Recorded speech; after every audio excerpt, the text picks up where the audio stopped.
right, welcome everyone. We're back for another edition of Soda City Jams. On this Friday afternoon, we have Lane Owen with us. Welcome, Lane. Thank you. We're so happy to have you here today. Likewise. So first of all, how long have you been playing guitar / singing? Pretty much started when I was 17, so junior in high school, so that's been a good long while. But really mostly put away music after my 20s, so most recently I've been playing really steadily since 2017. So Okay. in recent years, like 5 years, been Okay. pretty much at it. Yeah, and you just had a new album come out, is that right? Right, well it'll be coming out on June 17th. Okay. So that'll be my second album. It's called She's My Memory. Mm-hmm. And we'll do a nice release party show on June 18th at the Curiosity Coffee Bar. Okay. So that's the second album. My first album was called Welcome to Yesterday. So I put Okay. that out in 2019. Okay, cool.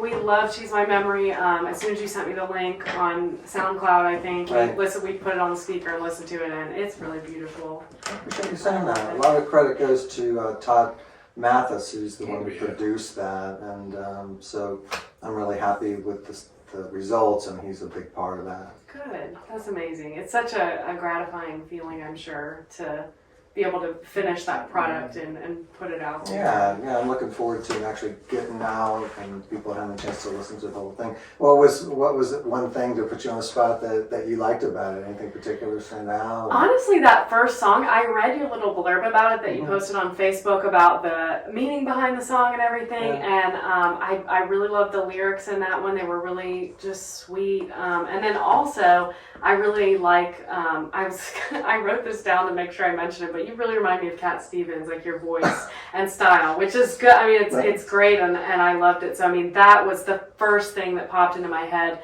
like within the first few seconds of the first song, and then every song after that. And I also liked how you had a mix of like kind of fun, upbeat songs and also like nice, kind of slow, chill songs as well. It was a nice variety. Actually, I appreciate that you point that out because I think I was pretty on purpose about trying to have a mix of songs. Like there's even a song with a viola on it. You know, it's just me, acoustic guitar, and a viola. So I'm glad that you kind of appreciated the variety because we did try to do that on purpose. Absolutely. It was very, some of the songs like that, like were so stripped down, and I love that sound personally. I love like the stripped down sound, like just 2 or 3 instruments, and I just think it's very intimate. Yeah, right. That's a good way to put it. So, yeah, we're really happy with the variety, and I like your word sweet. I think that first song, She's My Memory, is kind of a sweet song, so thank you for saying that. Yeah, of course. What was your first guitar? Literally the make of the guitar, you mean? Yeah, I think I had a Fender acoustic guitar, so I'm sure back in the day, that was in the late 70s, probably not a great guitar, but it's the guitar that got me started. And everything that I pretty much did when I got started making music was attributable to this guy named Paul Comstock, who is the person who taught me guitar. He had a Fender guitar, so my parents bought me one that basically he had. So yeah, that's how I got started with music in terms of guitars, Fender guitar. Nice. That kind of seems to be a recurring theme with everyone we interview. They say, like, you know, they'll tell us their first guitar, and then they'll say, probably not a great one, but it really brought me places, and it really, like, took me to the next phase in my music career. Like, it kind of seems to be a recurring trend where people say, like, oh, it was this guitar, and I didn't appreciate it enough, or I ruined it, or I, like, maybe not the best guitar, and, you know, but it, they always remember it, though. Well, then, ironically, because I've never been a real kind of instrument kind of guy or technology guy or, you know, equipment kind of person, so I stumbled upon getting actually a pretty good guitar. Now I have a Martin guitar, which is a pretty good guitar. But interesting enough, it all happened by accident because I had this old Fender guitar that I'd kept all these years. Back in 2017, when I was going to get started playing, I was going to go to an open mic and play. And that day, I actually dropped my guitar. The day before, I dropped my guitar and actually sort of busted up the guitar enough you could repair it. So I took it to a repair shop. Long story short, the guy who was I took it to had a Martin guitar for sale, and I was in a position to say, you know what, maybe I'll get a good guitar. So now I've kind of got a decent guitar. That's great. Right. Fantastic. I'm happy with it. Yeah, that's awesome. So I have, written down here to talk about your new albums, which we kind of did. Very profound lyrics is really, the main thing that struck me. I could really tell that your heart was put into that, and it was very personal experiences that you were writing about. How long did it take you to write that album? That's a good question. I think like there's one song on there, "Man with a Broom," that actually I wrote before the pandemic. So that might have been written in maybe like 2018. And I was actually going to put it on the very first album that I put out, but it just didn't seem to, I think it was, we just didn't really have the time at the time to do another track. So that's a little bit of an older one. Most of the other songs I think were written in 2019, 2020, but in one way everybody can relate to, the pandemic really derailed a lot of what I was going to try to do music-wise. So I certainly didn't write all the songs in like the last year. Some of them were a little bit older, and then some were more recent. The only song that I really wrote right for this album was the song "Collection Day," which I wrote while we were doing the recording of the album. So it's been over a span of years. Yeah. So it was your original intention back in 2018 to produce an album and get one together, and it just kind of got waylaid. Derailed. Right. Yeah, it's definitely been a recurring theme as well. We've been asking a lot of our musicians how COVID directly impacted their career, and everybody has a little bit of a different answer just depending on where they were at the time. What are most people saying? Well, some people have said, what you would expect is that they had gigs booked and their band was like almost like at the precipice of like a goal they were wanting to achieve, and then boom, it just got shattered. Some people said that their career didn't even start until after COVID, so it didn't really matter. Some people have said that they didn't start taking music as seriously until COVID, when they had a lot of free time, and they kind of were locked up in the house and just practicing music. So just very. One person said he started his career during COVID. Yeah, Chris Reed said that he got a lot of gigs. He literally, not a lot of, because he was one of the few people playing at the time. A lot of restaurants, not a lot of restaurants were staying open, and if the restaurants that were staying open, especially for live music, were like outdoors and a lot of restrictions and things like that. And so he was one of the only musicians that was willing to play gigs, and so he ended up getting a lot of gigs because the restaurants and places that were staying open were looking to hire a musician, and he was willing because it was outside, it was 6 feet apart, everybody was wearing a mask, and so his career like skyrocketed during COVID. And he does play around a lot. I don't know him, but I've seen him play so just very versatile answers. People just it just all affected everyone differently depending on where they were in their career at the time. So somebody was asking me a similar question, like how did it impact the album or something like that, and I was thinking it didn't really impact it. But on the other hand, I think this album, "She's My Memory," is a lot about people dealing with kind of big life changes. Like there's a song called "Last Gasp of the News" about a guy who loses his job as an editorial cartoonist, and so a lot of the songs are about dealing with big life changes like the pandemic, but it's also an album about how people are pretty resilient in doing that. And I guess the pandemic, a lot of people unfortunately lost their lives, but a lot of people just really hung in there through a year or two of really big impacts and somehow made it through. So people are pretty amazing how they're resilient. So. Absolutely. Music is that way too. Right. Music helps people get through stuff like that. Oh, absolutely. That's what we've been saying since we started this, is that there was no way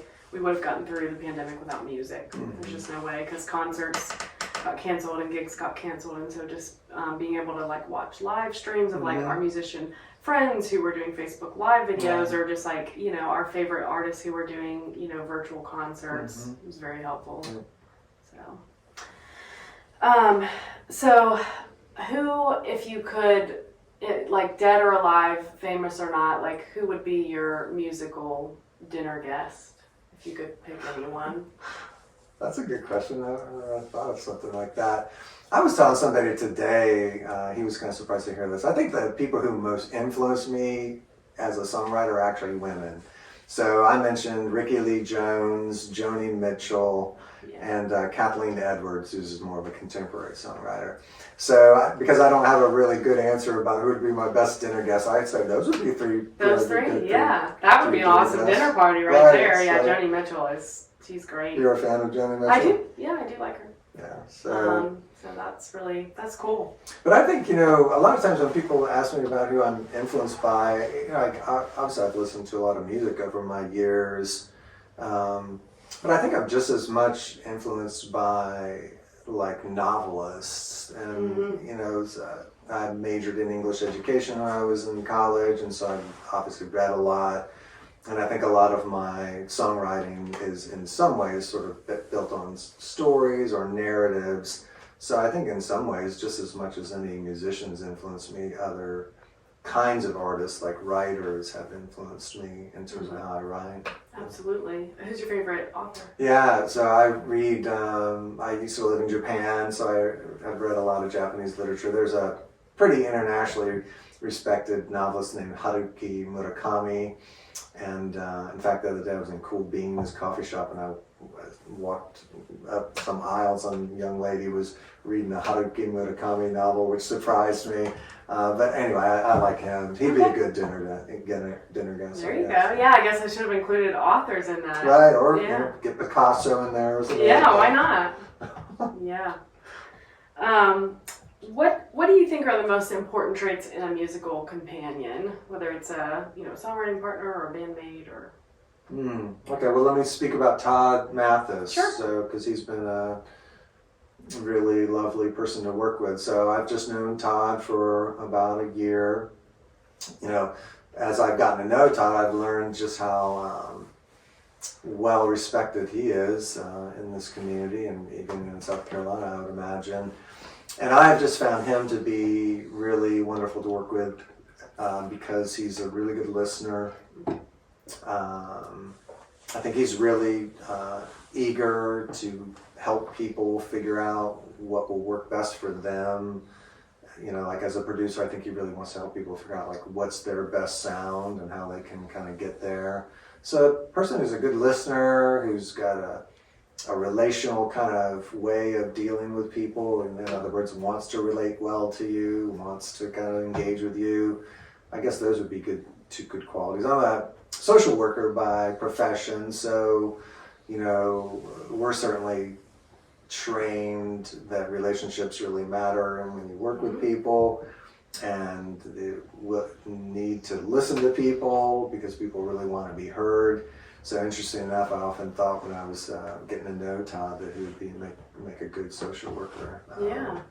Because he has those good qualities. Yeah. Isn't a paralegal kind of like being a social worker? Well, that's right. He was. That's. I guess. Do you know him? Yeah. That's right. He's a paralegal before. Yeah. I guess. Ironically enough, I've changed my major in college 3 times, and my first 2 majors were social work and paralegal. Well, what's it now? What's my major? Healthy lifestyles and fitness. Okay. And I'm sticking with that. Well, what got you out of social work? Oh man, it was a weird time in my life. I was not at all turned off by social work itself. I just was going through some personal stuff and took a step back from college. And during that step back, I changed my mind. I get you. But yeah, the program I was in was great, and so much respect for social work. One thing I will say that turned me off to me doing the profession is that I didn't believe in my ability to not take it home with me, because I wanted to work with kids. I really wanted to do adoptions and foster care type work, and I just didn't think that I would be able to maintain professionalism as far as getting mad about kids getting abused and things like that. So. Well, the good news about all 3 things you mentioned was they all involve helping people, and you can find lots of ways to help people. Like John teaches people guitar, that's a way of helping people in some important way. So lots of ways to figure it out. Yeah, that's always been my number one thing is I seem to be attracted to professions that help people out. So I get you. Well, that's cool. What do you have coming up? Obviously, your album release on June 18th, so that's a big one. Yeah, so, and then there's various little things that go along with that. One of the things that's been kind of fun, so we definitely have the album coming out. That's on June 17th. The release party at Curiosity Coffee Bar is on June 18th. What time is that? It's from 5 to 8. Okay. So really want to encourage your viewers to consider coming out to that, because the Absolutely. Water I'd like Kickers, to go, yeah. the Water Kickers will be the opening act, and they're an outstanding duo. We'll be getting dual promotion out of this one. That's right. Ironically enough, back to back. Right? Oh, okay, that's right. Yeah. So we should wave hello to them. Hi, That's guys. So we got that. I am going to be playing at a place down in Charleston soon after that called Owen Green. Yeah. Al Black, who's a local poet who, remember I mentioned I wanted to play an open mic when I first got started. The very first open mic I played was called Mind Gravy. Al put that on sabbatical, I guess, for the pandemic, but he's getting it started, so he asked me to play there. That's in the weeks after this album release. Then there's a really nice place down in Folly Beach called Chico Feo's, and they have a really wonderful outside little venue. I'm going to be playing there. WHUP is a nice radio station in Hillsborough, North Carolina, so I'm going to go up there and play a live session with them. Wow. So just got a few You're of those busy. kinds of things right after the album release. That's fantastic. So that'll be fun. Yeah. So do you do all your own booking? I am trying to figure that out, John, Yeah. but I'll tell you, that is a full-time job. Yeah, I've always said I Oh. would pay somebody to do it. Self-promotion. because I hate it. Yeah. I hate booking. Well, it's kind of an I'd interesting... rather be doing the art, you know, Right, practicing yeah. my guitar. No, I get you. It's an interesting challenge, Yeah. and it's hard to kind of break through to reach people for them to kind of give you a chance. So, Yeah. anyway. Another thing that's been kind of interesting along those lines is I'm real interested in getting on community radio, which is different than sort of like your for-profit radio. And there's a lot of community radio stations that have really great radio shows on them that would be interested in music like I play or John plays. And so I've reached out to a lot of them. Actually had some decent success getting kind of commitments to DJs played the music on their radio shows. And some of them have interviewed me, and some of those interviews are going to be coming around the time of the album release on their radio stations up in New Jersey. And That's down amazing. Yeah. so there's a lot of cool ways you can, but it Yeah. takes enormous amounts of time to Yeah. Oh, yeah. do all that. Yeah, So- that's where it always throws me off. The time. Yeah. Well, that's fantastic. I mean, it is. It's a full-time job to do it right. Which is why I would always pay anybody that wanted to do it. Right. Yeah. Well, it sounds like you've got a lot coming up, and it sounds like the album release is just going to hit the ground running and be booked and busy, so that's fantastic. We'll see. Yeah, thank you then. Well, thank you so much for being here today. Appreciate it. Thanks for jamming with us.